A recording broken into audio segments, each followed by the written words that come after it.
Hi, welcome to our podcast. I'm Mary Abazia, and of course, with me is Tom Spitali and Sean Wellham.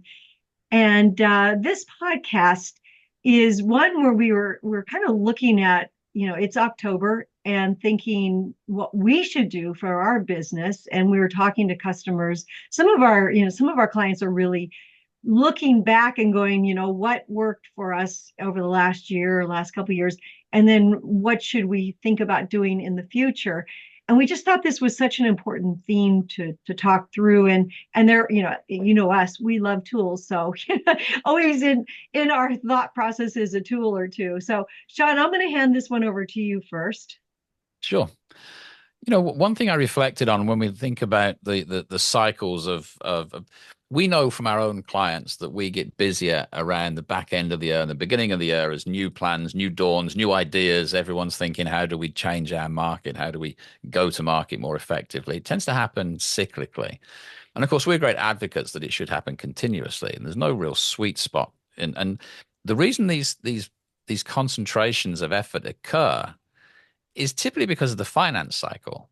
I worked for a business and we had a very rigorous process. We would have in April time, we would have a 3-year plan, a forecast, what the numbers look like and how we're going to get there. That's where the strategy came in. And then we get to September and we have a 3-month plus 1 year look. So how's the balance of the year shaping up, and what do we need to change? What course corrections do we need? And with that, what are we going to do going into next year? And of course, each of these, we used to joke that from a strategic point of view, they didn't do much apart from provide a baseline to explain variance the next year. So you would say, oh yeah, we said we'd do X, Y, and Z, but for these reasons we didn't, and now we're doing these other things.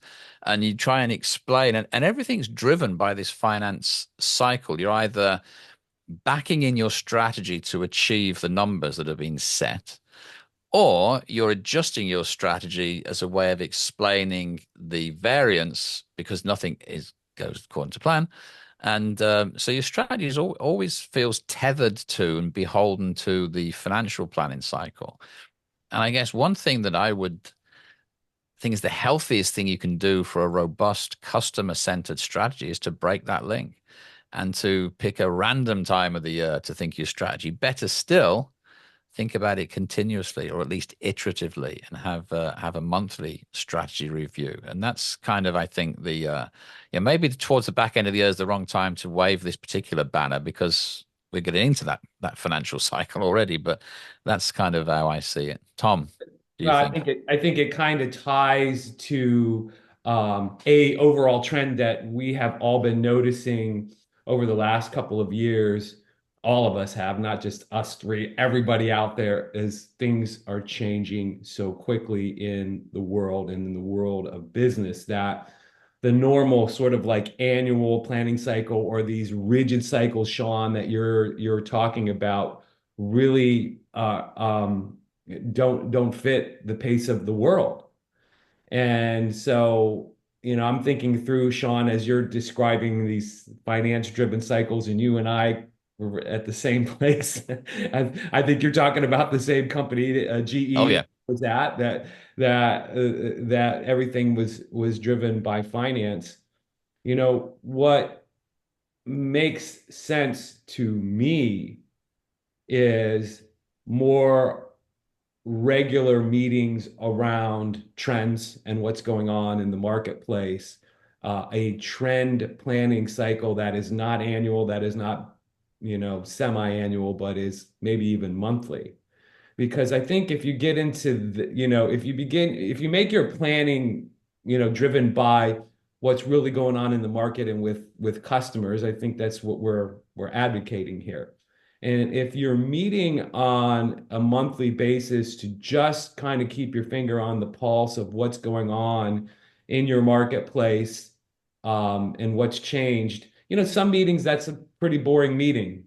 Great, because not much has changed, right? But that's okay, because in the situations where something new comes on the horizon that is significant change to your market or industry, well, that's a time to relook at your plan. And And if also, Tom, the other thing with this, I think, is the rigidity of a planning cycle is, oh, it's September, we must start to do our next 3 month plus 1 year view, and so on and so forth. And you're programmed to ask questions at a specific time, but also in the framework of, as we've said, of hitting a number. Whereas you should be in the process of having a less disciplined approach, sitting down at a regular time and saying, what is the Uber effect, say, in our business or market for our customers? Is that subscription on demand flexible? Is that going to impact anything? And just brainstorm with no reason other than you want to deepen your understanding, or at least find the next question. And the same when you start thinking of innovations around, say, AI.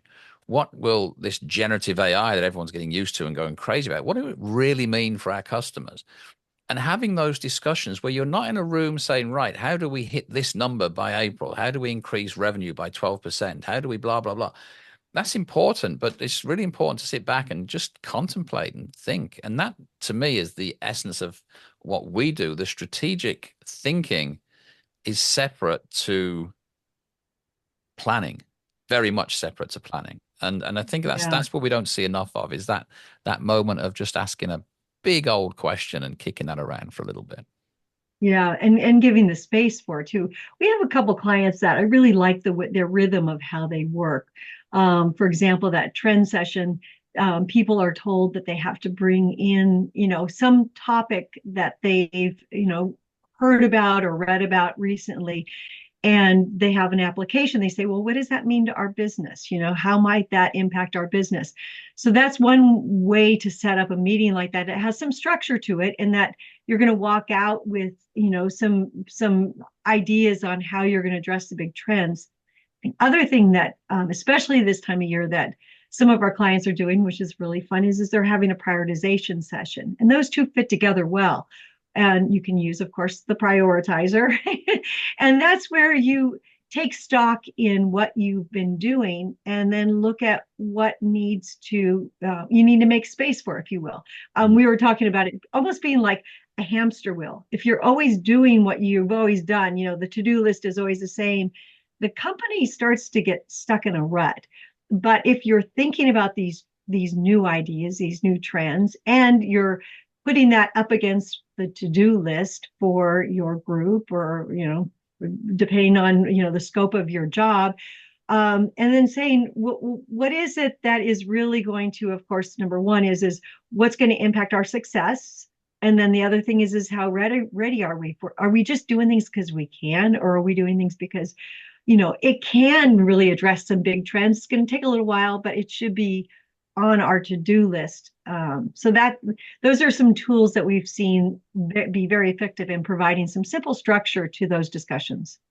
Yeah. And Sean, you said be less disciplined. I would characterize it as a discipline, but it's different from a financially driven discipline. It's a strategic discipline. It's a opportunity to regularly look way out in front of what's going on with markets and customers and competitors. The stakeholders in any company that we work with really think that's what you're doing. I mean, they do demand the financial performance, right? And so we get into that hamster wheel Mary's talking about, because we got to deliver the numbers, we got to deliver the numbers, we have to deliver the numbers. But it's amazing to me how little time people set aside to do this strategic thinking. That's what our stakeholders think is going on in our companies. You're sitting around, we hope, not sitting around, but I mean, you're actually actively, mentally engaged in monitoring the environment, changes in customer needs, trends. And what do we hear when we show up, once a year, a couple Tom, of years for a workshop? We hear people's like, we don't take enough time to do this. Yeah, and that's the thing. I think you're right to call it out. The discipline is the discipline in doing it on a regular cycle.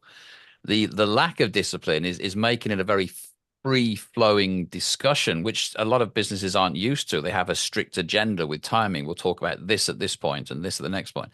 Are you familiar with a society called the Lunar Society? back in 1700s in the UK, there was a bunch of industrialists, people that are well known, Josiah Wedgwood of the pottery fame, Erasmus Darwin, who was Charles Darwin's uncle, I think, Thomas Bolton, James Watt, these heavyweights of British industry in the Enlightenment, but they met every month. And they're called the Lunar Society because they met when there was a full moon. And that was a practical reason because there was no street lighting and it was safer to travel when there was a full moon. They would meet at each other's houses. And their whole agenda, this was in the Enlightenment, so new ideas were aplenty. They would just sit down as important industrialists, wealthy individuals, and just have this conversation. What does this mean? What's next? And their whole thing was semi-philosophical almost about what does this mean for our business and our trade, and what does this technology mean? And I think that's something to emulate. I think we should all recreate little lunar societies within our businesses and meet on a regular basis, but make the agenda very, very free flowing and driven by events rather than driven by an agenda. Little history lesson for the podcast there. Sorry about that. I've delved I into love it, Sean. You know what? I have to tell you the reason I do these podcasts is because I never know what fun facts I'm going to walk away with. And I have one. Thank you, Sean.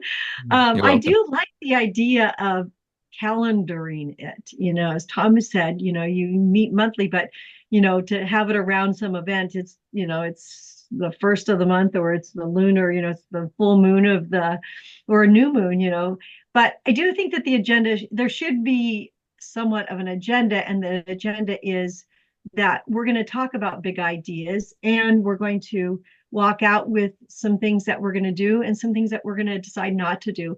I think there has to be enough structure, or it just defaults to, so did you make your numbers this month? It has to create that space.